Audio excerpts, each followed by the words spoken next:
Well, you have read the title. This is something that I neglected to mention and or research in my last video talking about the Gotham Knights TV show. In that video, I focused more on some of the other critiques I have with the television show. One, that it's even on the CW because the CW hasn't been good for quite a long time, and it really hasn't been since the beginning of the DC TV show universe. I don't think it's the worst thing in the world. There's other things I would want to watch less, but, it's not really high on my list of things that I want to see with the more recent DC television shows. And, that's, like I said, mentioning the fact that there have been some good seasons of some shows, there have been some good episodes, but even a lot of the crossover events have sort of fallen flat, at least for me. And I would just rather read a comic book than watch a sort of shitty CGI cosplay almost take on these characters. I just feel like it's more entertaining to read a comic book that's actually the way that these characters were intended to be portrayed, and not something where the Flash is clearly in a green screen psych wall room and running around and they're CGIing him, and it's just like so bad that it's the sort of thing that in 50 years, just like how we look back on the Adam West TV show, right? And we laugh at it and think, how did people watch this? How did people enjoy this? I think 50 years from now, people are going to look back on The Flash and, some of these other DC TV shows that, again, I'm saying right now have good moments. They have some good character moments and storylines and all of that. But as it pertains to, like I said, like the action and the CGI, it's very obvious that the budget of these shows is sorely lacking.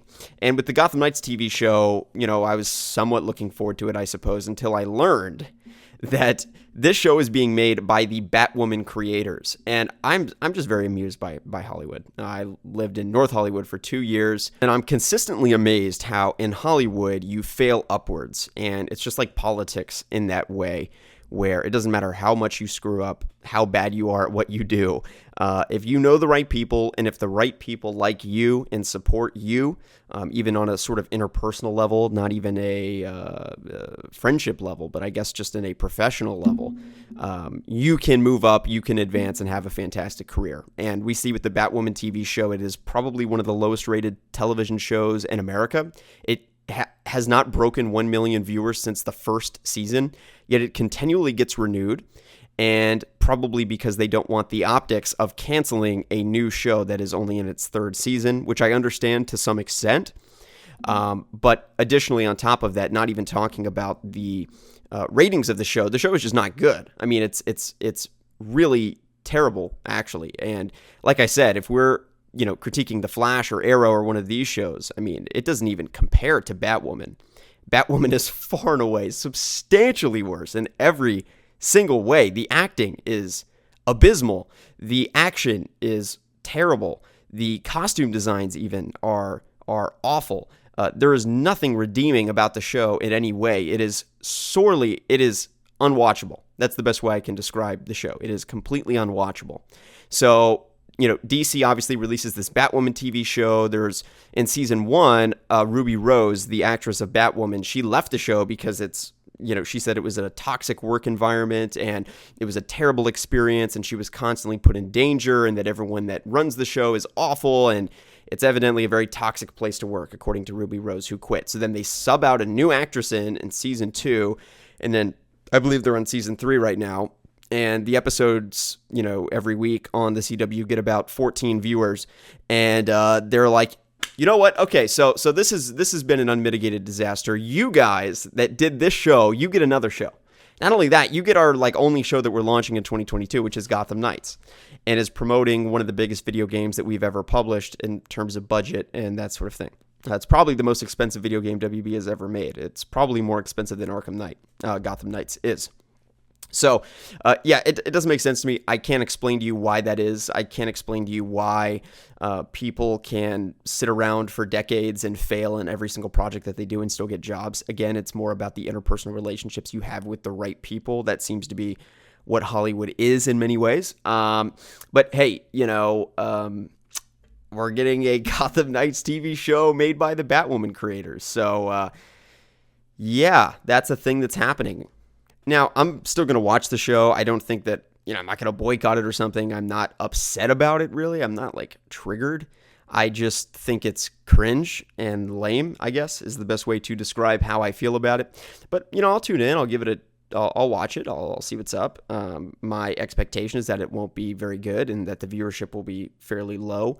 But I hope to be proven wrong. I hope that the performances are great and maybe the action, because it's more grounded. Like I said, I think Flash is really tricky for them to do. Flash and Supergirl, just with the budgets that they're allotted, which I think are like $1 million an episode, which is incredibly low. That's very low. Think about it like this. The Batman's budget is $200 million, roughly. These movies cost like 150, 200, sometimes $250 million. And they make a 2-hour, let's say just to be safe, a 2.5-hour movie with $200 million, right? So then you look at a television show, and they get $1 million or less for 44 minutes of airtime. So I don't necessarily even blame the people on The Flash or Supergirl for the CGI sucking and for the action scenes not being great. They don't really have any option. They're tasked with this, it's an impossible task to make good CGI and good action scenes and good stunts with such low budgets for the amount of content that they have to fill in. And that's why you get a lot of filler content, a lot of dialogue scenes that maybe aren't the most interesting. A lot of like B and C tier characters get like really extended plot lines that don't make any sense and that sort of thing. So I don't really blame them for that. And maybe Gotham Knights will be better because you don't have those huge productions and you don't have any characters with incredible weird superpowers, although Robin can teleport, I guess, so that's a thing. We'll see what happens there.